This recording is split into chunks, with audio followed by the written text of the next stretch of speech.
Do you want to be able to edit shorts quickly like this? You've never wanted a taste of that can spotted dick? Only with my daddy brown sauce. What in the actual... But I am allowed to daddy brown sauce. Oh, fuck me. Fuck me.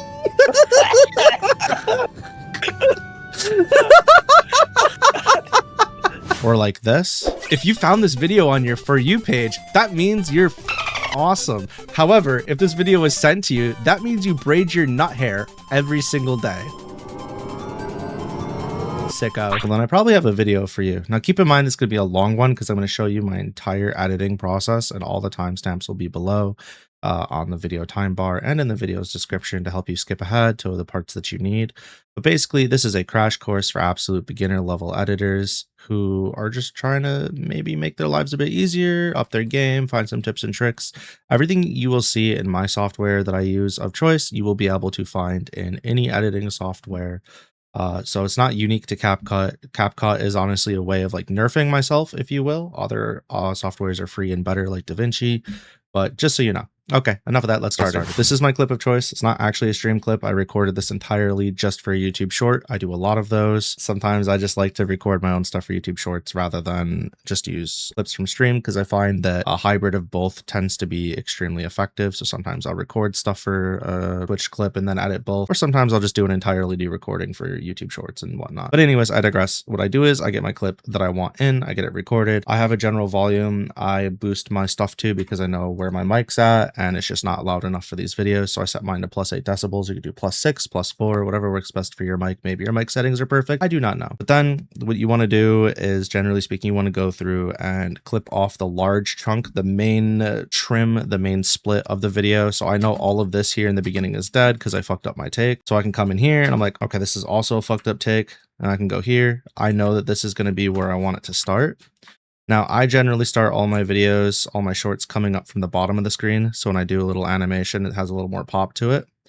So I know this is an easy way for me to tell where I started my take at. I probably do this a little different than most people simply because of how auto captions work in CapCut. But once I have my main chunk for the clip that I want to use, rather than going through and trimming all of it now, I actually do my captions first.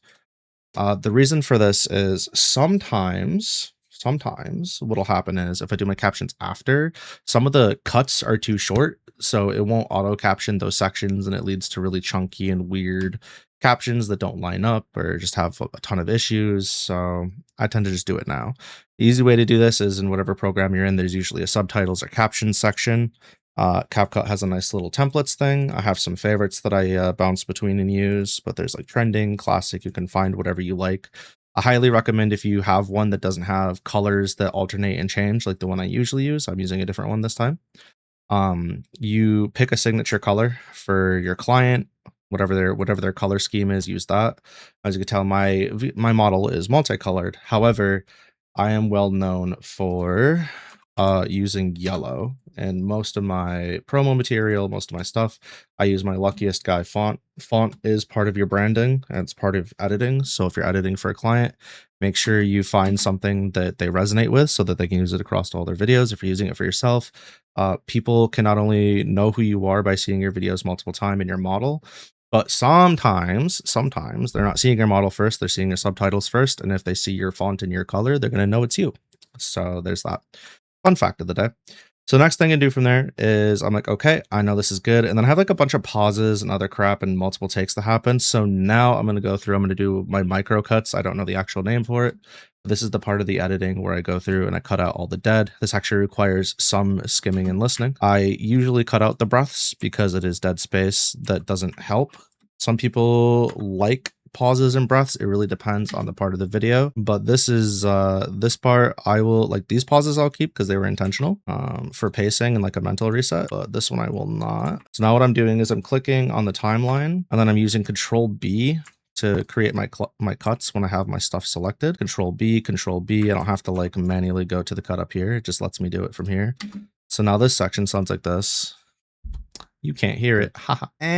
Pokemon. And while I think there's definitely merit to that and it's super fair because it's not Jolteon with the, so while I go through and I finish up cutting through all of this stuff, we're going to go ahead and fast forward a little bit so you don't have to wait as long while I do this boring process. Be right back. Future Lucky here. I just like to point out it's really easy to just figure out whatever your quick key is for cut. Use that quick key. Cut all your spots that need to be removed, and then just control click on all those dead zones and hit the delete button. It'll delete all of those. Usually most editing softwares have like a snap to feature, and what this does is when you remove dead space, basically dead clips, it'll shift all of your other clips you're keeping to the left of the timeline, so like to the present, so there's not gaps in between them, so you don't have to move them closer together. It's super helpful in just saving time. Sometimes it can be a little annoying, you need to like turn it off, but I digress. That's a whole different situation. Okay, back to the video. All right, we're back. So I have everything trimmed down with like the pauses and whatnot cut out, a lot of the deep breathing, etc., etc., etc. Right. So you might have noticed, if you're a more astute viewer and editor, that I made a mistake. And this is a very simple fix. Oh, geez, Lucky, I wonder what it could be. It's pretty simple. It's supposed to be a YouTube short, right? And with YouTube shorts, we have a vertical frame of reference and resolution versus this horizontal one that we have for standard videos like I'm making here. So usually you would want to go in, you would change the ratio of your project to 9:16, and now it doesn't fit. That's really awkward.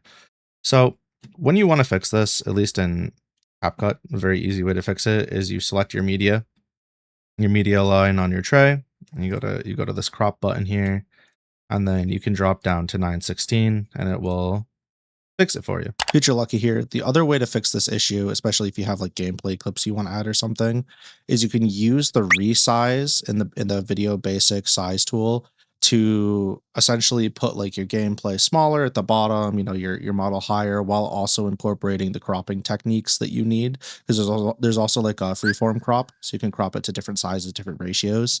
And sometimes you have to use those in tandem to align multiple clips onto a short. So just keep that in mind. I didn't show it here, but it's the same exact concept, just you're also resizing it, either zooming in or zooming out. Okay, there you go. Congratulations. Oh, fuck. But now I got to do that for every single one. Oh, I'm going to be here all day. Actually, you're not. You're not. So if you right click on the selected media, there is a hotkey for this we'll go over in a second, but if you right click, it'll say copy attributes. And when it's referring to the attributes, it's referring to all of them. It's referring to how it's cropped, referring to if it's been transformed, audio changed, etc., etc. So when we do this, we hit Control C, and now we can highlight all of these and hit Control Shift V. So it's Control Shift C to copy, Control Shift V to paste it, and now it will take the canvas size and everything, and it'll just boop. It'll do the same across the board. So now you have, if you made the mistake of accidentally forgetting to change your resolution to 9:16 off bat, now you just easily have a quick fix that will save you a ton of time. So you don't need to worry about it. You don't need to go through and manually change every single one to 9:16. It's done for you. Then on top of that, because in CapCut, captions are considered main captions or separated captions. If I change one thing about this caption here, like if I make it really, really big, now all the captions are really, really big. Okay. If you want them to be different, right, where like this one is the only one that gets changed, you want to take this apply all to main captions thing, you make your change, and now the rest are smaller and this one is bigger. Here's what I'll say about editing your captions. You can do this at several different points of the video. I'm offering up 2 different editing styles for this video. Either ones like the ones that I do, where they're a bit more edit intensive, or very quick ones if you're like, oh yes, this clip will carry itself on its own, it doesn't need more editing, I don't want to take it further, etc., etc. Essentially, once you have this trimming done, you have your captions in, and you've done what you want with your captions, you can stop there.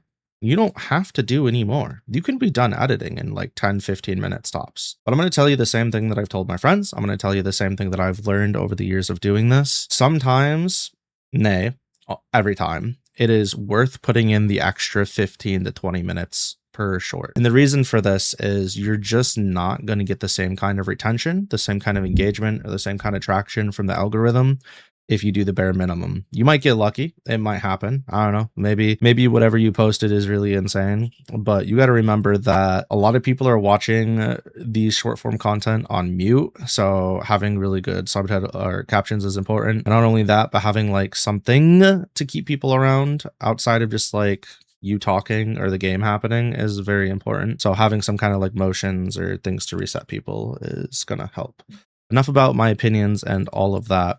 Let's get back into it. I usually don't start editing my captions until I'm ready to do sound effects. The reason for this is recently I've been editing out my swearing because of ad revenue reasons and algorithm reasons. I've yet to see if there's a difference or not.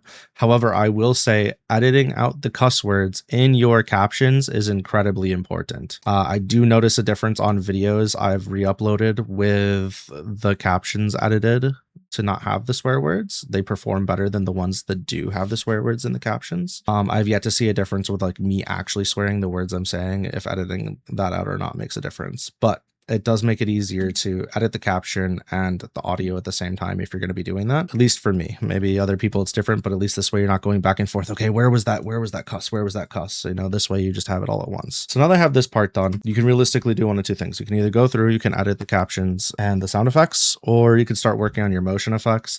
I like to do my motion effects first because a lot of the times when I'm doing my sound effects, I also add gifs or other things, and those have to kind of like work hand in hand with the sound effects. So you're going to see me doing some sound effects now as I'm going through this, as I'm like doing the motions and whatnot. And you're going to see me doing some other stuff as well, where like it's very important to the story and the overall movement of the video. And it'll make sense in a second. viicccii here. TLDR, I basically at this stage do all of my GIFs, my motions, and my sound effects for the core part of the video. What I don't do is I don't do my editing of the swearing and the captions here. Just to properly clear that up because apparently I'm an absolute fucking knobhead. All right. So every single video, I start with an animation over here in the animation tab for my selected video, where I have a favorited zoom in. So it looks like this. Of course, it's going to go really slow. It's like, way back. There we go. It's like, I'm making a video, so why would it not like have issues also? And then I always associate a specific sound effect with me popping in, which is the Kingdom Hearts item get sound effect, which will come back and we'll fix the audio for items later. So there's that. Way back in Pokemon Red, Blue, and Green, Generation 1. That's what that looks like. That's what my intro looks like. I got a did you know, blah, blah, blah. But the issue is it's kind of boring. Way back. There's really nothing happening other than the zoom in. So I'm actually just going to add a little bit of a motion effect. We'll start at 100%. I'm going to add these keyframes. These keyframes make it so that it's telling me this is my default value here. So I'll have like a zoom at 100%. But by the end of the video, by the end where the keyframe is, if I zoom in, it's telling them that by the end of this clip, it needs to be at 135% zoomed in and this much offset to the left on the x-axis. Did way back in Pokemon Red, Blue, and Green, Generation 1, Flareon was considered... So it already looks better because there's some motion happening. Flareon's getting mentioned here. So I'm actually going to do a pop-up of Flareon. Again, we're seeing this all in real time. So I already have a pre-downloaded asset for... Oh my goodness.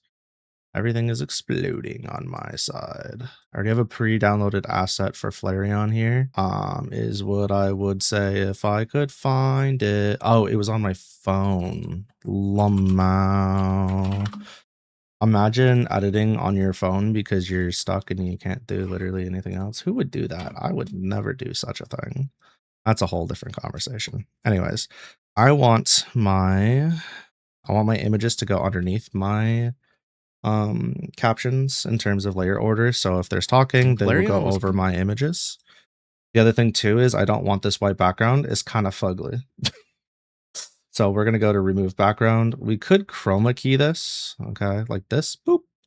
And then we could clean up the edge a little bit, lower the intensity. Okay, that looks better. But the problem is it gets rid of the inside, which usually happens with these type of characters that have like super white glare or whatever highlights. So we can use a custom removal tool in CapCut. I could select some of the area. Okay, got everything right, but like in here, ta-da. There we go. Close enough, right? Flareon kinda big. We don't want Flareon that big. Flareon was considered a Flareon. We're gonna do it right here. Okay, let's have a keyframe putting Flareon here. We're gonna go back to video basics. We know we want him to end there. And then we're gonna have her start down here off screen. So now Flareon was The hell did I just do? Don't mind me. What the heck was that? I messed up. That's okay. Easy fix. I just reset the Y to 0 so I could find my Flareon. Flareon was considered. What is going on? Did it not bring Flareon off screen? I must have done it in reverse. I was on the wrong keyframe. Flareon was considered a it's crazy. We should come from the other side. Can you tell I've edited hundreds upon hundreds of videos before? No, that's crazy. Flareon was considered a rather All right, so I got Flareon coming in on the screen. I gotta add a sound effect to it. Boop, boop, boop, boop, boop. And you can't see this. I mean, I guess I should show you, but like I have an entire short sound effects folder for sound effects I use often. I have other folders for like GIFs and whatnot that I use often. If there's anything that I don't use as much, and it's like rare, I don't necessarily put it in my main folder. It really just depends. We're gonna use Digimon Swipe for this one because I can. Because the irony is not lost on me. There we go. English is my primary and only language, by the way. Flareon was okay, so we need to make this a bit faster. Flareon was considered a rather Pokemon, and while I think there's definitely merit to that, rather Pokemon, and while we're gonna cut this off here, and then the Flareon bit and this, we'll do that. Flareon was considered a rather Pokemon, and while I think there's, I could also take this even further. Flareon was considered a rather we can go animation. We can shake me. Flareon. We can actually swipe right me. There we go. That looks even better. Flareon. And then also we are gonna do some Flareon. Whoop. Flareon was considered a rather okay. And then on this one, we're gonna actually zoom in as well, and then we're gonna reset on the next one. Flareon was considered a rather Pokemon, and while I think there's definitely merit to that and it's super fair, we could even do this even better, where we could have this come here, so the zoom in happens. Flareon was considered a rather and then during the we could do a really easy trick to do like snap zoom. So you can use your arrow keys to move a frame at a time, right? What I sometimes do is if I have something like this, there's like a quick statement or a mention, you could either put a keyframe right at the start of it, so you zoom in really quick like this, Pokemon, or and we would follow it, or you can go to the end of the so it does a little zoom Pokemon like that. I think that looks good, so we'll keep that. And now because I move so freaking much, we have to move with the arrow keys, handful of frames at a time. And then if we just move it, you'll see that it's dropping keyframes while we move it around in the preview window. So I don't need to go and add a keyframe manually every single time. But by doing this, this keeps me centered the entire time.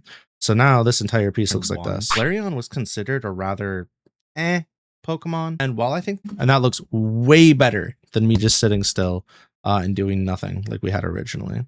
So I'm going to go through and I'm going to do more of these. Same process. I'm going to speed it up a little bit so you can see it after it's done.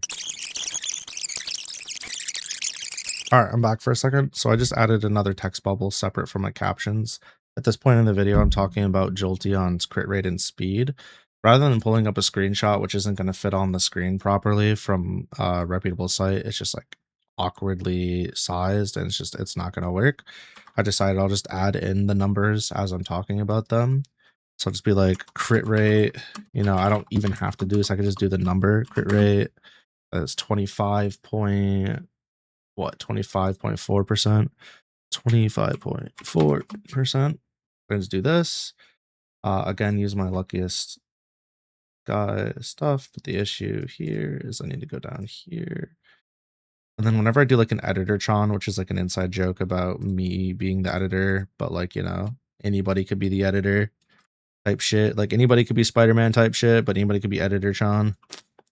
I always do it in a specific color as well. So, you know, it's like post edit lucky. Anyways, so in crit rate and speed, we're going to put crit rate and speed. The problem with this is that we don't want it to just like show up and be static and boring. So we have to speed. We have to give it an animation as well just to make it look nice. I rely very heavily on animation called bounce in. It just looks nice. It's quick. You can manually do this as well, just by changing how the text zooms in and then settles. So you'll see what it looks like in a second. So this is what it looks like now. Crit rate and speed, right? And we don't love that. So if I go here, I have a bounce in. Bounce it is crazy, by the way. I keep adding this to favorites, but for some reason it just never saves it. It's fine. Bounce out. Speed 3 and 2. I do 0.3 and 0.2 for these types of things. Speed. Whether that's the way to do it or not is entirely up to you. I just like it to be snappier and faster. Speed. So it'll look something like this. Insane crit rate and speed, as well as its ability to just sweep insane teams with thunder. Or even Vaporeon, who like has access. So like I could keep this as is. And speed, as well as so it's like more movement, or I could leave it for a second. But I am going to get rid of these because I talk about thunder next. But first I need a sound effect. I did have a Pokemon sound effect that would work well here, but I think instead we'll use insane crit rate and speed. Yeah, we're going to use that. And then Kingdom Hearts select.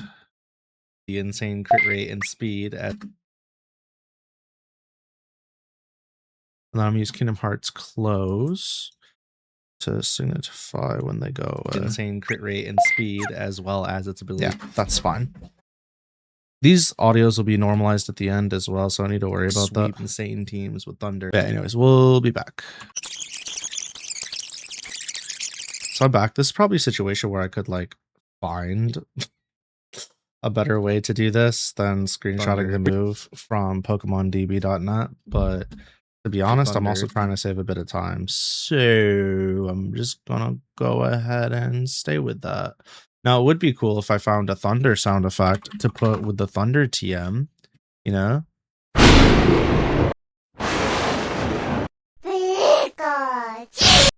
That's crazy.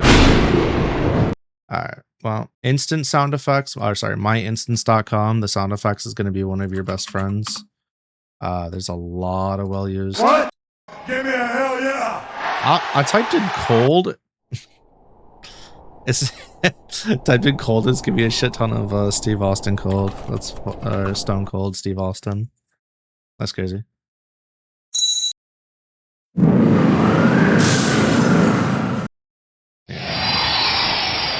I'm gonna talk about Blizzard in a second, so I'm trying to find a Blizzard one. It's like I'm telling you, some of this acquisition stuff takes time, but once you have it, again, if it's something you think you're going to use a lot, be sure to save it. Be sure to save it and save your sanity and time.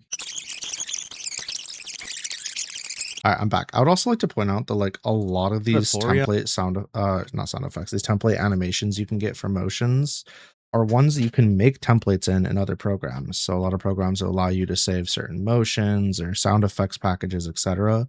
as a template. I don't think CapCut does. It might. I've looked it up a few times and it just never seems to really be a thing. But or even Vaporeon, essentially, there is a workaround. You can essentially save a clip with all the effects and template stuff you want on it. And then you could import that clip into your current clip. You can copy the attributes from that clip and paste it. But I just can't be fucking asked most of the time. I feel like it slows down my workflow. Vaporeon. But anyways, you could manually make these slide effects really easily with keyframing. Okay, that's very, very simple. I showed you earlier, but again, you could apply a keyframe. You could go forward a handful of frames, apply a second keyframe where you want it to end, and then go back to the first keyframe and just like drag it off screen, right? And then you have a very similar Vaporeon who it's the same effect. It's the same effect. It's the same thing. And you can do bounce effects with it. You could do spins. You could do whatever your heart's content with whatever your heart desires with keyframes. So anyways, we'll be back. Future Lucky here. I just want to point out that this is the longest part of the editing process, but this is really the meat and potatoes that is going to make your video have higher retention, higher shareability, all that fun stuff. This is at 100 times speed, by the way. Granted, I got distracted a few times by IRL stuff, but just keep that in mind. If you feel like this part's taking a while, you're not crazy. Anyways. All right, so we're finally back. It's been way longer editing than I should have because like IRL stuff, and then also getting distracted and way more media acquisition. Usually doesn't take this long. But anyways, I digress. So now that this is all done and I have like all my transitions, my edits, my zooms and whatever, and my sound effects in for all those different things, now I would go through, I would just double check my captions. I'm not going to censor all of my swearing audio wise. I'm going to click on my captions, because say, do you know way back in Pokemon Red, Blue, etc., etc. So here's the thing where you need to decide how you want to handle this. I personally have noticed that if I don't fix the spelling on every single caption, and instead I let some spelling errors go through in the way the auto captions pick up, it actually increases engagement. It fucking cringes me out. It sucks, but like, you gotta play the game. You know what I mean? So I'm going to leave all that stuff in. All I'm simply looking for is bad words. And I'm going to change them to, sometimes I do redacted, sometimes I do something funny. It's crazy. I didn't swear that much. What the hell? Aw, no way. Usually I drop the F-bomb like 600 times. But okay, that's wild. You can search in your captions what you're looking for and it'll just pull it up for you. That's why I said it's usually pretty quick. Which if that's the case, I don't mind going to my only body slam, hyper beam, plugin, fire blaster, fire spin. I don't mind doing this. Plugin. Do you go into whatever it is? No. I usually keep like, if it's like fuck, I keep the part of it and then I just edit out the rest, but it kind of just started with again. So I'm going to use a dolphin sound effect this time. I mean, if it's going to be that quick, I don't mind. Like I said, I usually spend a very specific amount of time on these. So fire blaster, fire spin, maybe. You know what I mean? Like, okay, yeah, no, that's crazy. And now you can take all your audio sound effects that you've gone. You can go to in your app, you should have some kind of normalized loudness to bring them all in line with each other. So now they're not so aggressive. In most Nuzlockes, you're probably not. Now I go all the way back here. You know, way back in Pokemon Red, Blue, and Green, Generation 1, Flareon was not super loud or super quiet after this. Pokemon. And while I think there's definitely merit to that, and it's super fair. Look how much more entertaining this is than just watching something that's static and yapping. As well as its ability to just sweep insane teams with Thunder. Or even Vaporeon, who like has access to Blizzard. It's just like, it's a better video overall. It's more entertaining for me. It's more entertaining for everybody else. It's a good time. Now, the last thing we could do to really elevate this to like be a good video, and it's always something that I like to include, is a non-gameplay segments where there's no background music. I add background music. If I'm yapping, background music. If the game already has music, don't even bother fighting with it. Most of the time it's not worth it. But yeah, that's really it. You did it. Use appropriate music. I don't use something like fucking bang up crazy music if it's like a calm talking thing. Doesn't make sense. It doesn't work. Obviously, no way back. Make sure you're not going to get killed by copyrights if you can. No matter what you use, if it's from a game or from a song or even like supposedly copyright free on YouTube, there's always a risk of getting hit. So just be wary with that. There's a lot of gray area. There's a lot of area where we're told we're okay, but you never really know. Did you know way back in Pokemon Red, Blue, and Green, Generation 1, Flareon was considered a rather Pokemon? And while I think there's definitely merit to that. Okay. Yeah, I'm done. I did it all. The video's done. If you want to see the example of the video, feel free to continue watching past this little segment here. But otherwise, I appreciate you for watching. For those of you that are planning on subscribing to this channel, please be aware that I am not focused on helping editors and new VTubers and whatnot create content. That's not what I do. I just wanted to make this for a couple of reasons. One, I think gatekeeping information is cringe and stupid. For two, I have some friends that are looking to get into content creation and I wanted to show them my process. Some of the things I've learned that might help them. Obviously, I'm still going to be open to them in DMs. To you randoms online, my DMs are not open. Please don't be parasocial. I know that comes across as harsh, but like, I'm a very busy person. All right. And then like three, it's just good information to have out there. There's so many questions I've had myself I couldn't find answers to on the internet and I just had to like figure it the fuck out. So having something out there is nice. Hopefully the general process and giving you like my state of mind has helped you in some way, shape, or form. If it hasn't, my apologies. I did try to make this educational. I did try to make this useful, but this is really like, this is it. This is the bare bones basics of it. You can go way crazier. You can go way less. Keep in mind, there's levels to this shit, right? But do what makes sense for you and your timeline. I do not recommend blowing all hours of your day making shorts to have like 3 shorts at a time. You work a full-time job, you have a family, plus you got to stream, plus you got to do this. It just doesn't make sense. But like I said, this is my process. This is what makes sense to me right now and what works for what's going on. So yeah, if you enjoyed the video, some sort of comment, a like would be appreciated. And you know, if you like VTubers who do lots of stuff, a variety of things, and you like my personality, definitely sub, because I do a crap ton of stuff. But again, if you're just here for the educational stuff, I'm sorry. You've been gaslit. I don't know. Anyways, you guys have a good one, and I'll see you later. Now, fucking let the clip rock. Did you know way back in Pokemon Red, Blue, and Green, Generation 1, Flareon was considered a rather Pokemon? And while I think there's definitely merit to that, and it's super fair because it's not Jolteon with the insane crit rate and speed, as well as its ability to just sweep insane teams with Thunder, or even Vaporeon, who like has access to Blizzard, one of the best moves in the game, and as well as just being overall bulky. But hear me out. Flareon is relatively bulky, considering that back then the special stat was actually 1 category. It wasn't 2. It wasn't special attack and special defense. It was literally just special, and Flareon's special was 110, which is like very respectable. The only real downside that Flareon had, other than its speed sitting at 65, meaning it usually went last and it was pretty, you know, low on the crit rate side, is that its physical defense really wasn't the best. But Flareon as a mixed attacker was pretty decent, all things considered. And the craziest part is, during like a Nuzlocke or challenge run playthrough or anything like that,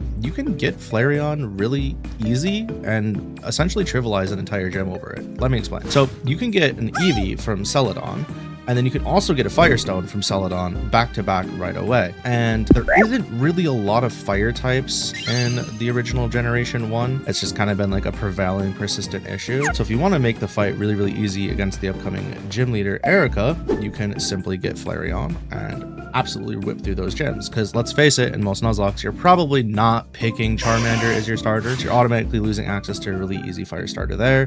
People could make the argument that like, hey, just get a Growlithe, save your Firestone, to which I hear you, but also Flareon is very fluffy and cute. And Arcanine, which is what people wind up evolving the Growlithe into, is insanely overused at this point. So if you want a little bit more variety on your team, you can't go wrong with a Flareon. And again, it's not like they're bad. They're decently specially bulky.